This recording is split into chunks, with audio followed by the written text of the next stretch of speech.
Assalamualaikum warahmatullahi wabarakatuh. Mari klik subscribe di channel ini dan aktifkan tanda loncengnya untuk mendapatkan update pemberitahuan di video berikutnya.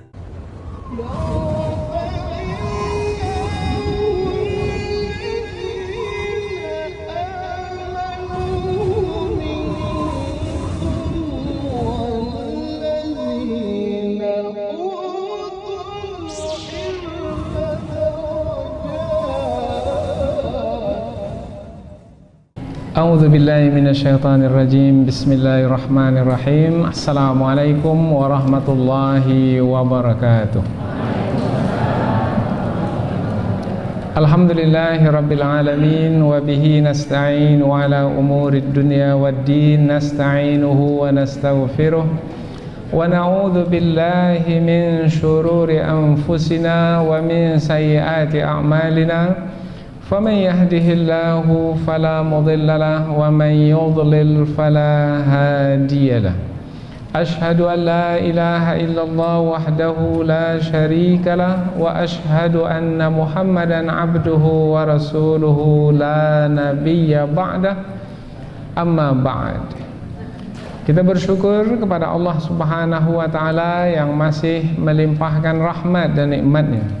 Kita bersyukur dengan mengucapkan Alhamdulillahi Rabbil Alamin. Tidak lupa pula bersalawat kepada Rasulullah dengan mengucapkan Allahumma salli ala Sayyidina Muhammad wa ala ali Sayyidina Muhammad. Dan bersalam kepada Rasulullah dengan mengucapkan Assalamu alayka ya Rasulullah.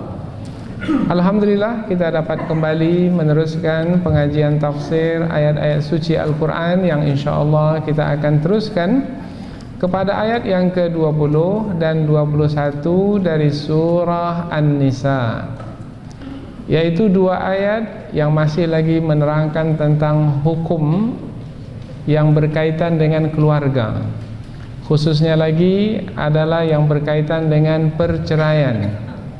Lebih khusus lagi adalah kaitannya dengan perceraian yang berhubung kait dengan mas kawin atau mahar. Sebelum ini telah diterangkan apabila berlaku perceraian, yang perceraian itu disebabkan oleh istri karena istri melakukan perbuatan yang tercela seperti zina, kemudian berlaku perceraian, maka si istri yang bersalah itu hendaklah mengembalikan mas kawin yang telah ia terima dari suaminya dahulu ketika pernikahan berlaku. Apa sebab? Sebab kesalahan adalah dari pihak istri. Bagaimana kalau kesalahan itu bukan dari pihak istri? Suami mungkin sudah merasa tidak sesuai lagi dengan istrinya, kemudian dia berkeinginan menceraikan istrinya itu, maka apakah boleh dia mengambil mas kawin itu kembali? Maka ayat ini menerangkan tidak boleh. Tidak boleh suami untuk mengambil kembali mas kawin dari istrinya apabila perceraian itu datang dari dirinya, dari diri suami, bukan karena kesalahan istri. Istri tidak ada melakukan perbuatan yang tercela, hanya saja suami mungkin sudah tidak merasa sesuai lagi dengan istrinya itu. Karena sebelum ini ada ayat yang menerangkan bahwasanya suami mungkin tidak suka kepada satu sikap atau satu perbuatan dari istrinya. Kemudian Allah menyebutkan boleh jadi kamu tidak menyukai sesuatu dari istrimu, tetapi Allah menjadikan ketidaksukaanmu kepada istri dalam satu perkara itu ada kebaikan yang banyak di sebaliknya.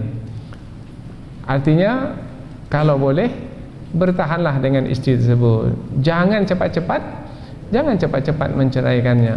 Tetapi apabila tidak dapat dielakkan, apabila suami hendak bercerai juga, kalau itu memang penyelesaiannya, maka dipersilahkan. Tetapi apabila suami yang menceraikannya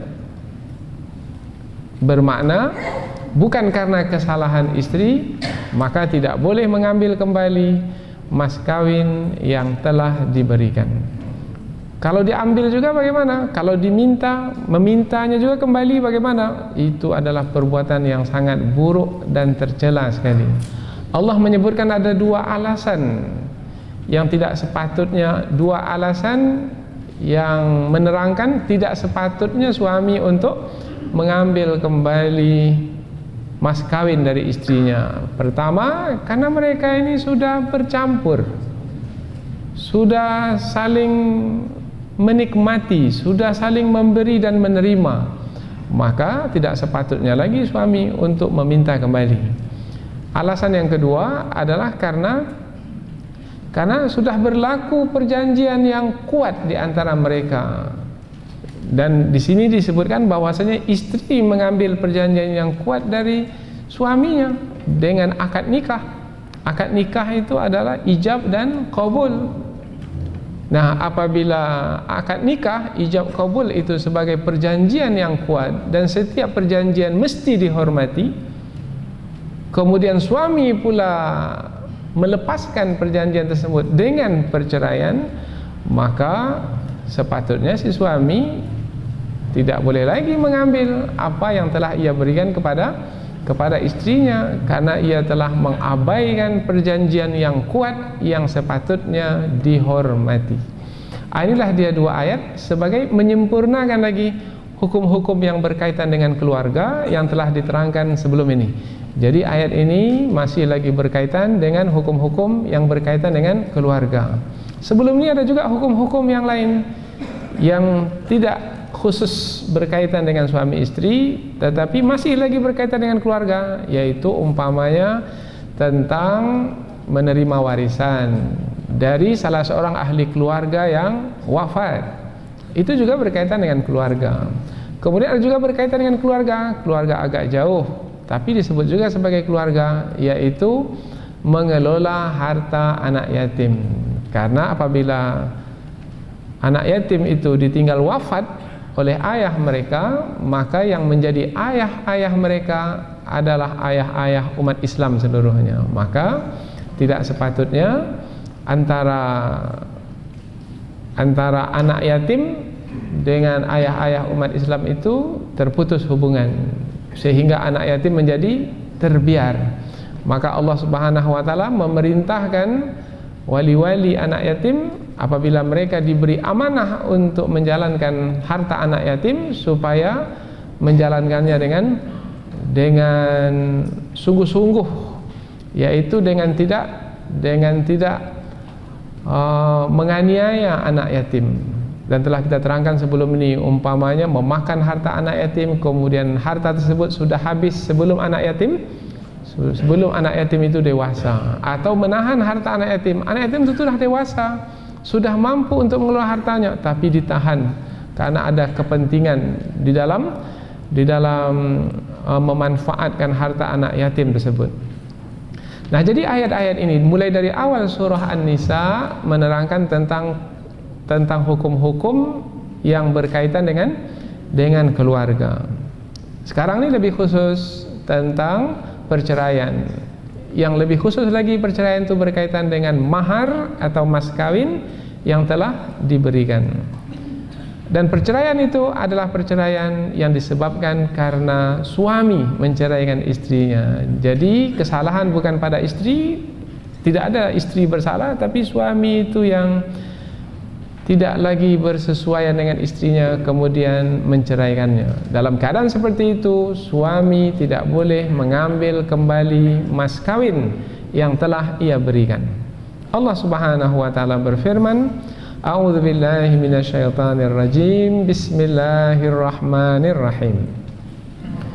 Wa in aradtum istibdala zawjin makana zawj wa ataitum ihdahunna qintara fala ta'khudhu minhu syai'a ata'khudhunahu buhtanan wa ithman mubina wa kaifa ta'khudhunahu wa qad afdha ba'dukum ila ba'd Wa akhadna minkum mitsaqan ghaliza.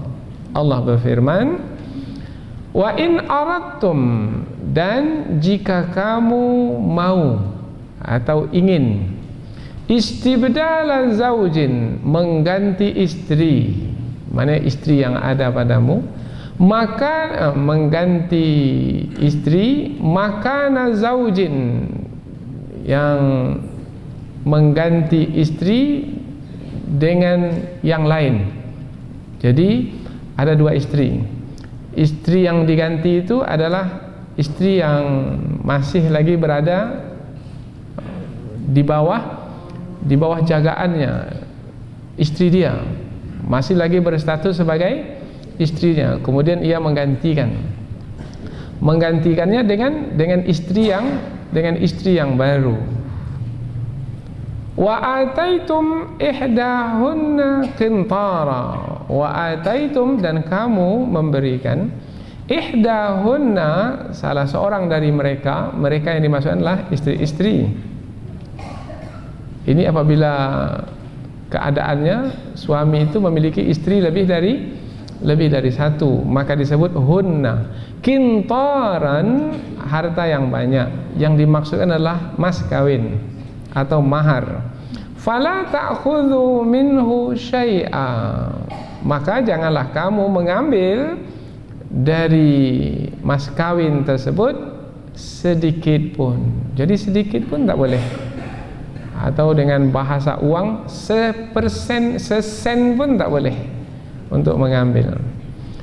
Ata'khudhunahu buhtanan wa ithman mubina. Ata'khudhunahu, apakah ta'khudhunahu, kamu mengambil mas kawin tersebut, buhtanan, dengan cara tuduhan atau dusta, wa ithman mubina, dan dengan cara menanggung dosa yang nyata. Wa kaifa ta'khudhunahu, dan bagaimana kamu mengambil mas kawin tersebut. Wa qad afdha ba'dukum ila ba', padahal sebahagian kamu telah bercampur dengan sebahagian yang lain. Maksudnya suami istri telah bercampur, sudah saling menikmati, sudah saling memberi dan menerima, kemudian masih mengambil juga lagi. Nah, ini yang pertama. Yang kedua, wa akhadna minkum mitsaqan ghaliza, dan istri-istri telah mengambil darimu janji yang kuat. Istri pun telah mengambil darimu janji yang kuat, yaitu berupa akad nikah yang semestinya dihormati. Kemudian kamu pula telah melepaskan ikatan akad nikah tersebut dengan menceraikannya. Kemudian kamu mengambil juga lagi mas kawin yang telah kamu berikan. Itu adalah perbuatan yang tidak patut. Jadi ada dua alasan mengapa tidak patut mengambil kembali mas kawin. Pertama, suami istri telah bercampur, dan kedua adalah si suami telah melepaskan ikatan perjanjian dari pihaknya, dari pihak suami sendiri, bukan karena kesalahan istri, kemudian masih juga mengambil. Itu adalah tidak patut.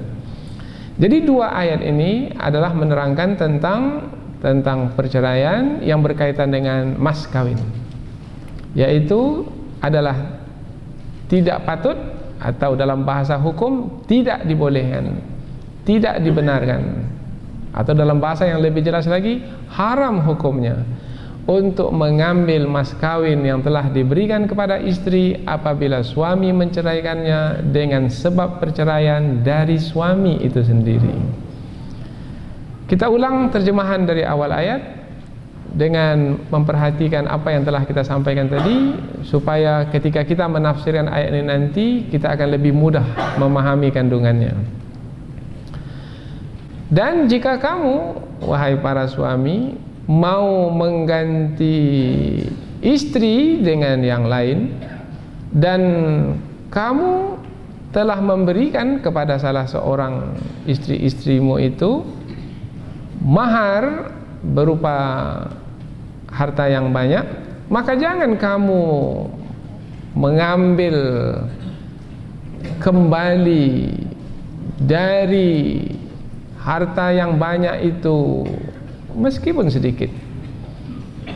Apakah kamu mengambilnya dengan cara yang dusta atau tuduhan, dan dengan cara menanggung dosa yang nyata?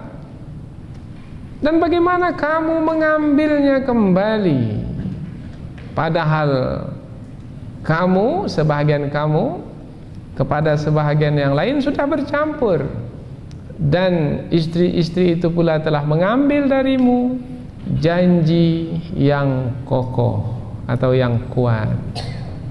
Inilah dia dua ayat yang akan kita pelajari dalam kesempatan ini, insyaallah. Selanjutnya kita pindah ke tafsir ayat, yaitu penjelasan yang lebih panjang dari ayat. Ayat ini dimulai dengan perkataan waw ataf. Apabila waw ataf bermakna ayat ini melanjutkan ayat yang sebelumnya, bermakna sebagai menyempurnakan lagi hukum yang sudah disebutkan sebelum ini, yaitu hukum tentang rumah tangga, tentang perceraian. Nah, dilanjutkan lagi yaitu tentang perceraian, tapi kaitannya dengan mas kawin yang telah diberikan, yang mana perceraian itu berlaku disebabkan karena suami menceraikan istrinya dari pihak suami, bukan karena kesalahan istri. In aradtum istibdala zaujin, jika kamu mau mengganti istri dengan yang lain. Jika kamu mau mengganti, kata jika di sini ini membawa makna andaian. Andaikan kamu mau mengganti.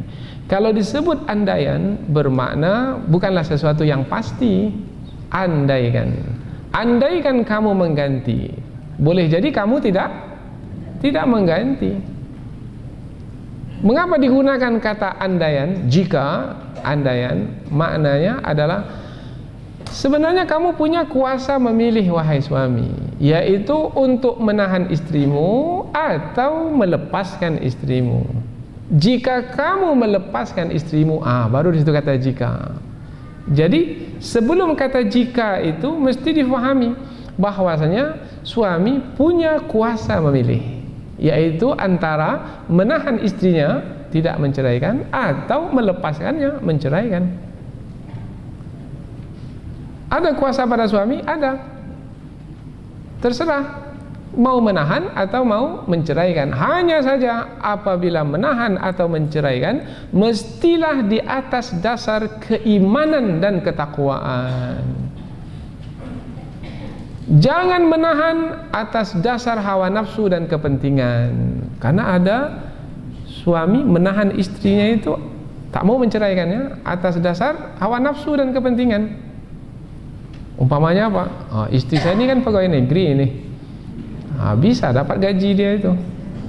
Umpamanya, itu atas dasar hawa nafsu dan kepentingan. Atau istri saya ini banyak mewarisi harta dari orang tuanya.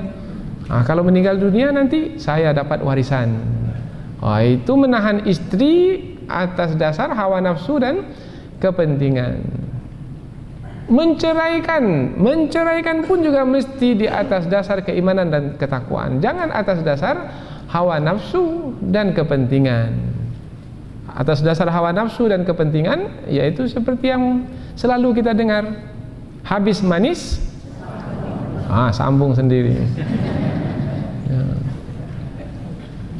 Dulu ketika muda dia suka, ketika sudah berumur lanjut dia sudah tak mau lagi. Itu bermakna melepaskan atas dasar hawa nafsu dan kepentingan. Atau umpamanya dia menikahi 4 orang istri, kemudian dia nampak lagi satu lagi, tambah satu lagi, 5 tak mungkin, karena yang dibolehkan hanya 4, kemudian diceraikan dari yang 4 itu supaya digantikan kedudukannya oleh yang baru. Karena dasar hawa nafsu dan kepentingan, maka tidak dibenarkan. Silakan suami, karena menikahi dan menceraikan wanita itu ia adalah sebagai ujian di dalam hidup. Karena hidup di dunia ini adalah sebagai ujian. Apabila di atas dasar keimanan dan ketakwaan, berhasil dalam ujian.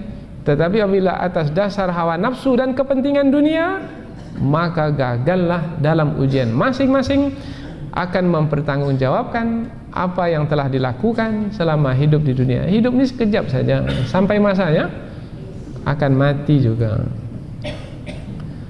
Dan jika, itu makna jika. Jadi jika itu ada kuasa memilih. Allah gunakan kata jika bermakna kamu wahai suami sedang diuji sekarang dengan adanya kuasa memilih yang ada padamu.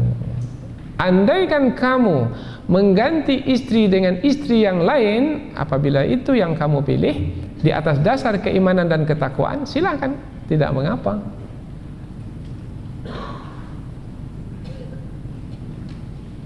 Wa in aradtum istibdala zaujin, dan jika kamu mau mengganti istri dengan istri yang lain. Makna di sini mengganti, digunakan kata mengganti di sini karena yang satu pergi dan yang satu lagi datang. Satu pergi dengan perceraian, yang satu lagi datang dengan pernikahan kembali. Menikah kembali dengan wanita yang baru, maka memerlukan mas kawin yang baru pula. Kemudian nanti akan perlu lagi harta untuk membiayai hidup berumah tangga. Perlu uang? Perlu harta? Perlu. Kemudian tengok-tengok harta yang dimiliki. Cukup nampaknya ini. Ini mau menambah satu lagi.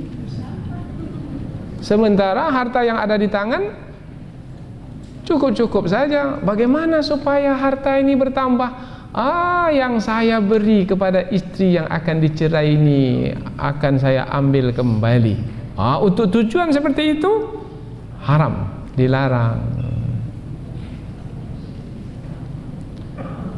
Dan jika kamu berkeinginan untuk mengganti istri di tempat istri yang lain,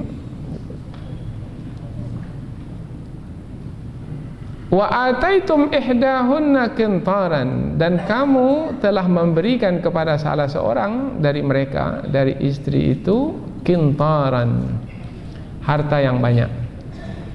Allah menggunakan kata qintaran di dalam ayat ini sebagai menerangkan mas kawin. Allah tak menggunakan kata mas kawin, mahran. Tidak. Mahran itu mahar, mas kawin. Allah tidak menggunakan kata mahar, tapi Allah menggunakan kata qintaran. Setiap kata qintaran disebut, maka maknanya adalah harta yang banyak. Karena sebenarnya asal kata qintaran itu adalah dari kata qantarat, yaitu yang bermakna tinggi. Jembatan itu dalam bahasa Arab disebut al-qantarah. Mengapa jembatan disebut jembatan? Karena dia dibangun tinggi. Tinggi di mana? Di atas sungai. Apabila harta itu banyak menumpuk tinggi, maka harta yang banyak menumpuk tinggi itu disebut qintaran. Ada suami yang memberikan harta yang banyak kepada istrinya sebagai mas kawin, yaitu satu rumah besar dengan harga 1 miliar umpamanya. Ada. Emas biasanya sebentuk cincin emas. Ini tidak, satu bongkah emas seberat 1 kilogram umpamanya. Ada. Mungkin orang kaya, maka dia memberikan harta yang banyak kepada istrinya itu sebagai mahar. Boleh. Karena ayat ini menggunakan kata qintaran, harta yang banyak, bermakna mas kawin itu boleh banyak. Umar bin Khattab dalam kitab hadis Musnad Imam Ahmad disebutkan bahwasanya Umar pernah melarang umat Islam untuk tidak meninggikan mas kawin. Jangan tinggi-tinggikan mas kawin, rendah-rendahkan sajalah seperangkat alat sholat tunai. Itu kan rendah sekali. Berapalah harga seperangkat alat salat? Umar melarang umat Islam jangan tinggi-tinggikan mas kawin. Tapi ada seorang wanita dari Quraisy membantah, "Wahai Umar, bagaimana kamu berkata demikian? Sementara Allah Subhanahu wa taala berfirman dalam Al-Qur'an." Dibaca ayat ini, yaitu Allah menggunakan kata kintaran, yaitu harta yang banyak untuk mas kawin. Mengapa pula kamu, wahai Umar, melarang umat Islam untuk memberikan mas kawin yang banyak? Apakah kamu melarang apa yang dibolehkan oleh Allah? Oh, seorang wanita membantah khalifah. Maka Umar pun ketika dibantah dengan dalil Al-Quran, Umar tak mampu buat apa. Maka Umar mengatakan, asabat imra'atun wa akhta'a Umar. Wanita itu betul, Umar yang salah. Bahkan ada riwayat menyebutkan Umar menyampaikan perkara melarang meninggikan mas kawin ini di atas mimbar. Di atas mimbar. Kemudian Umar turun sampai di bawah. Umar ditegur oleh wanita tersebut. Kemudian Umar naik lagi ke atas mimbar. Sudah selesai pengajian, sudah turun, naik lagi ke atas mimbar, menyampaikan kembali, betul wanita itu dan Umar yang salah. Berani Ustadz melakukan seperti ini pada hari ini?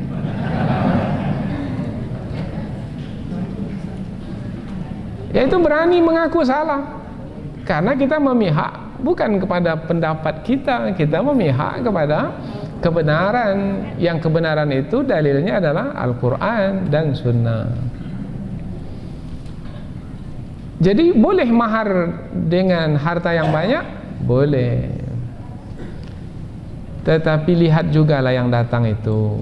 Kalau yang datang itu orang biasa-biasa, maka jangan minta pula mas kawin yang ia tak mampu untuk memberikannya.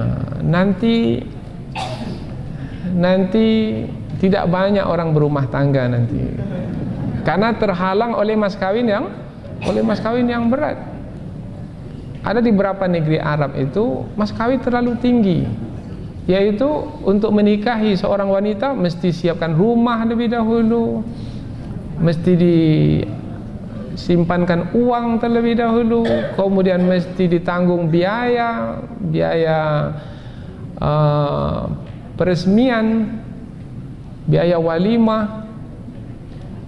Apabila begini keadaan, kemudian ekonomi negara pula tidak begitu bagus, maka boleh jadi banyak laki-laki yang tak mampu berumah tangga, atau berumah tangga tapi dah telat semua, terlambat 40, 50. Bujang juga tapi dah lapuk, bujang lapuk. Maka ini boleh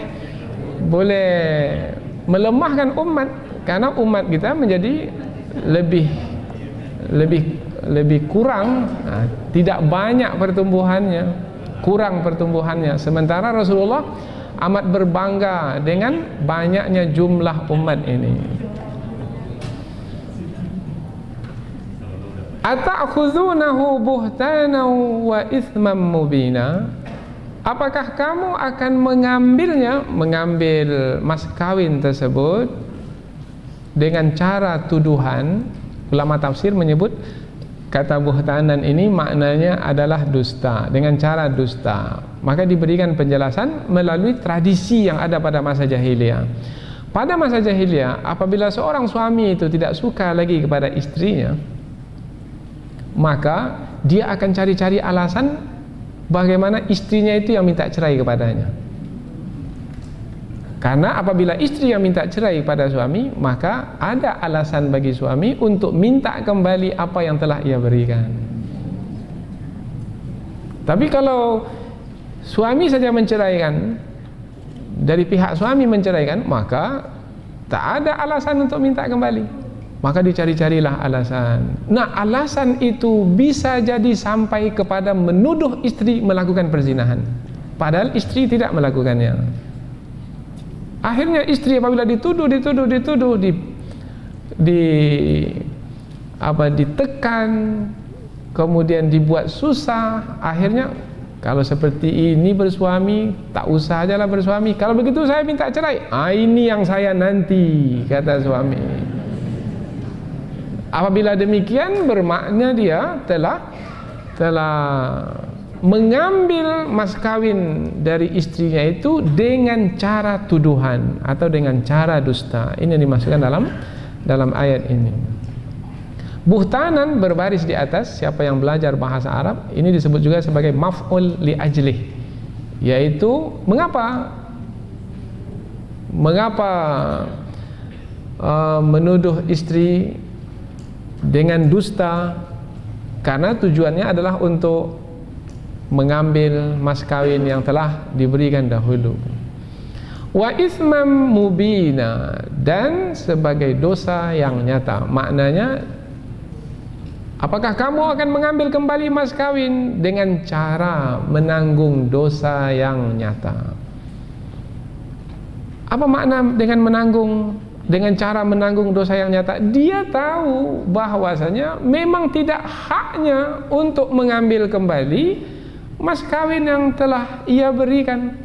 Kalau kesalahan itu dari dirinya sendiri, tapi karena ia mencari-cari alasan sehingga istrinya itu yang meminta cerai, dia tahu itu adalah suatu kesalahan, kemudian ia lakukan juga kesalahan yang telah ia ketahui, bermakna ia berdosa, ia menanggung dosa yang nyata-nyata dia tahu itu adalah dosa, tapi dia buat juga. Bermakna kalau dia buat juga, ia adalah satu perbuatan yang tercela. Maka Allah menggunakan kata a di sini maknanya apakah? Apakah itu maknanya istifham, yaitu kata yang digunakan untuk bertanya. Apakah kamu akan mengambilnya juga dengan cara dusta dan dengan cara kamu menanggung dosa yang nyata? Kalau kamu mengambilnya juga dengan cara yang tercela, itu betul-betullah perbuatanmu ini adalah buruk sekali. Inilah perbuatan yang keji. Maka istifham di sini, bentuk pertanyaan di sini untuk menerangkan buruknya perbuatan tersebut. Maka disebut juga sebagai al-istifham al-inkari atau at-taubihi. Dulu sudah pernah kita terangkan. Umpamanya kita bertanya kepada seorang anak. Pertanyaan kita itu bukan untuk dijawab oleh anak itu, tapi untuk menerangkan buruknya perbuatan anak. Umpamanya anak itu meninggikan suara di depan ibunya umpamanya, atau di depan ayahnya, atau memukul ibunya, memukul ayahnya. Itu perbuatan buruk. Kemudian kita katakan, apakah kamu memukul ibumu sendiri? Nah, kata apakah di sini ini tujuannya bukan untuk dijawab oleh anak itu, untuk menerangkan buruknya perbuatan anak tersebut. Begitu juga dalam ayat ini. Apakah kamu mau mengambilnya kembali dengan cara tuduhan yang dusta dan dengan menanggung dosa yang nyata? Nah, tujuannya bukan untuk dijawab. Karena apabila Allah bertanya dalam Al-Quran, maka tujuannya bukan untuk dijawab. Kalau kita bertanya, mungkin tujuan kita untuk mendapatkan jawaban. Mengapa kita bertanya? Boleh jadi kita tak tahu apa yang kita tanyakan, maka kita bertanya. Tetapi apakah Allah tidak tahu? Tak ada yang tidak diketahui oleh Allah. Jadi kalau Allah bertanya juga bukan untuk mendapatkan jawaban, sebab Allah Maha tahu, tak perlukan jawaban. Lalu apabila Allah bertanya juga dalam Al-Quran, maka ada tujuan di sebalik pertanyaan tersebut. Apa tujuannya? Di dalam ayat ini tujuannya adalah untuk menerangkan buruknya perbuatan tersebut. Kemudian lanjutan ayat ini menerangkan lebih tegas lagi tentang buruknya perbuatan tersebut dengan bentuk pertanyaan juga. Kalau tadi bentuknya adalah dengan menggunakan kata apakah? Sekarang dengan menggunakan kata kaifa, bagaimanakah? Kedua-duanya adalah bentuk pertanyaan. Apakah? Bagaimanakah? Inilah dua kata yang digunakan untuk bertanya. Wa kaifa ta'khudhunahu, dan bagaimana kamu mengambilnya kembali? Nah, ini bukan untuk dijawab, ini untuk menerangkan buruknya perbuatan tersebut. Kalau kata bagaimana ini maka akan diterangkan nanti alasan. Allah sebutkan 2 alasan. Yang kedua alasan tersebut menerangkan memang tidak patut untuk mengambil kembali. Wa kaifa ta'khudhunahu, dan bagaimana kamu akan mengambilnya kembali mas kawin tersebut. Wa qad afdha ba'dukum ila ba'd, padahal sesungguhnya telah bercampur sebahagian kamu kepada sebahagian yang lain. Sebenarnya kata afdha ini bukan bercampur sebenarnya. Kata afdha ini dari kata fadha.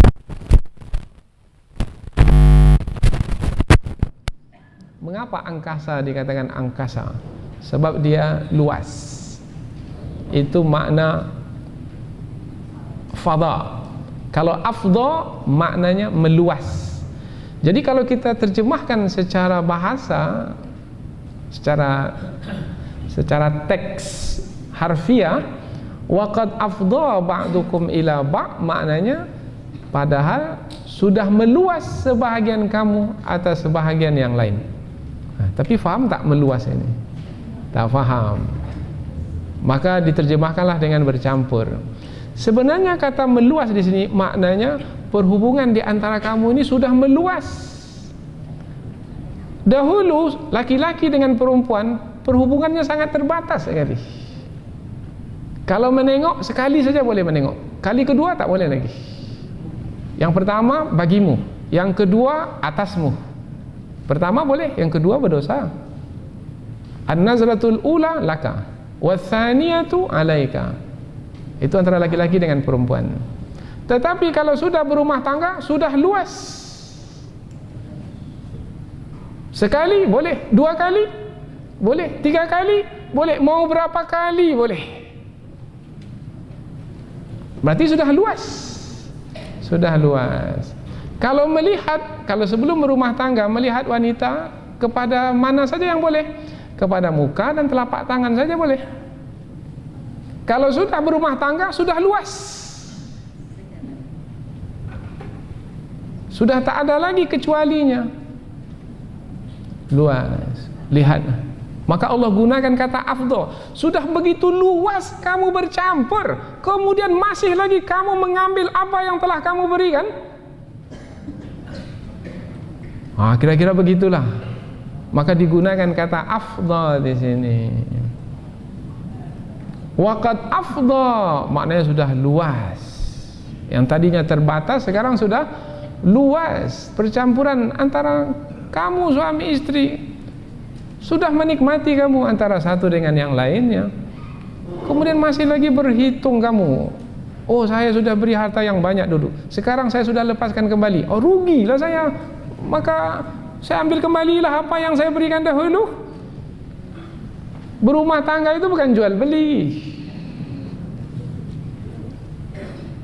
yaitu ketika barang diambil kita berikan harga, kemudian uang berupa harganya, kemudian ketika barang kita kembalikan, kemudian kita ambil lagi uang kita. Itu berjual beli dalam rumah tangga namanya. Berumah tangga itu bukan berjual beli. Berumah tangga itu adalah sebagai syariat yang khusus, yang dalam ayat ini sebagai mitsaqan ghaliza, yaitu pernikahan itu adalah dengan nama Allah Subhanahu wa taala, sehingga ia menjadi kuat dan kokoh. Sehingga yang sebelumnya halal, sebelumnya haram, maka menjadi halal. Maka Allah gunakan kata afdha ba'dukum ila ba'd. Dalam ayat yang lain Allah menyebut suami istri itu sebagai pakaian. Hunna libasul lakum wa antum libasul lahun. Istri-istrimu itu pakaian bagimu dan kamu pakaian bagi istri. Nah, ketika Allah menggunakan kata pakaian, bermakna kaitannya dengan menutupi. Suami menutupi istri, istri menutupi suami. Kalau ada kekurangan istri, tutupi wahai suami. Kalau ada kekurangan suami, tutupi wahai istri.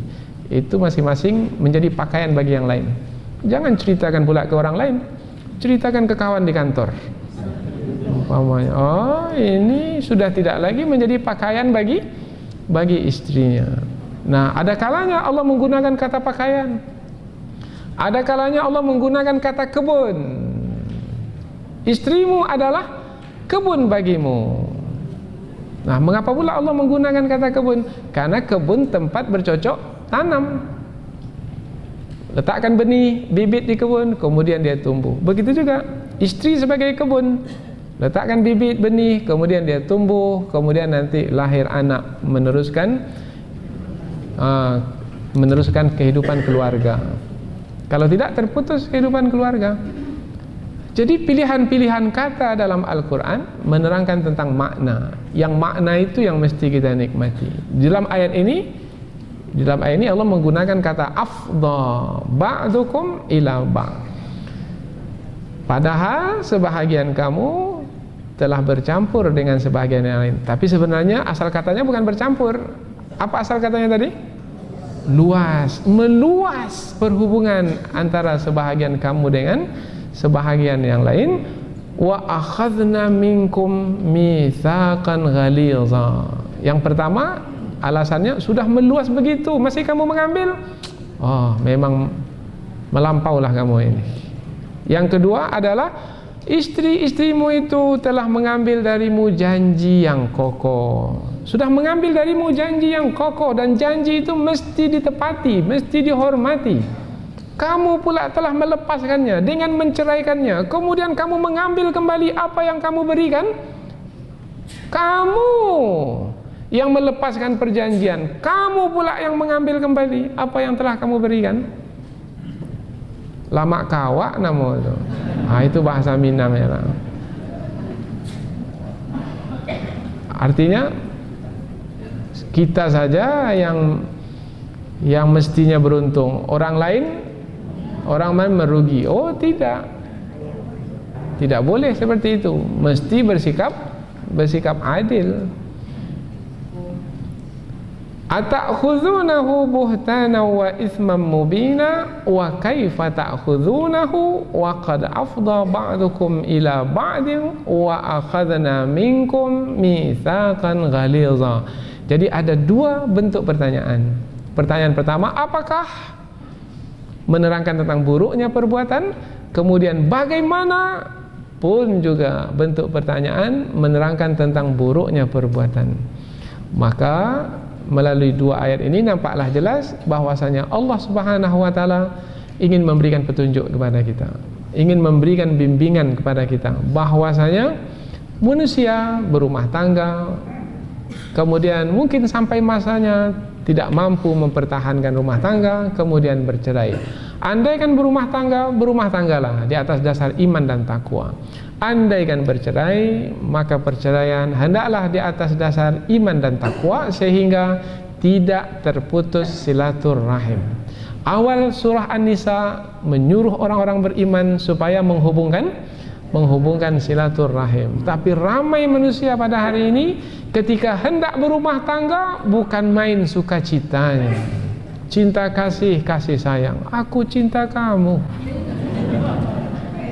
Kemana kamu pergi, aku ikut kamu. Sehidup, semati.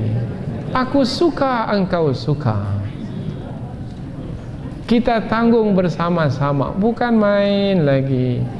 Itu sebelum pernikahan. Kemudian menikah, awal-awal lah, yaitu bulan madu, betul-betul terasa manisnya. Bulan madu 1 bulan saja terasa madunya. Setelah itu pahit bagaikan jadam. Timbul satu masalah karena tidak di atas dasar iman dan takwa, memperturutkan kehendak hawa nafsu. Kemudian muncullah masalah berikutnya. Karena di atas dasar iman, tidak di atas dasar iman dan takwa, tak ada penyelesaian. Maka yang tadinya cinta kasih berubah jadi benci membenci. Bertambah hari bertambah benci, bertambah hari bertambah benci. Akhirnya sampai ke puncaknya, nampaknya kita ini tak sejalan lagi. Maka marilah kita dayung sampan kita masing-masing. Allah tadi sehidup semati, sekarang pula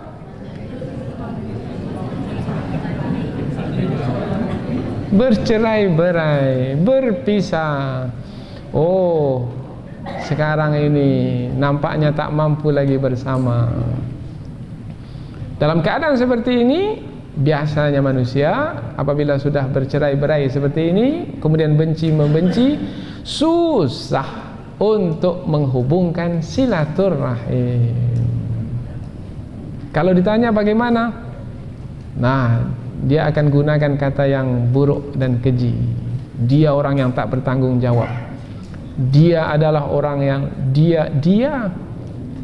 Kalau dahulu bukan dia, abangku, adikku. Sekarang dia tuh. Atau sebut nama saja. Akhirnya putuslah silaturahim. Sementara yang utama adalah menghubungkan silaturahim. Perkawinan silakan, pernikahan berlaku. Perceraian kalau memang itu ditakdirkan, maka tidak mengapa.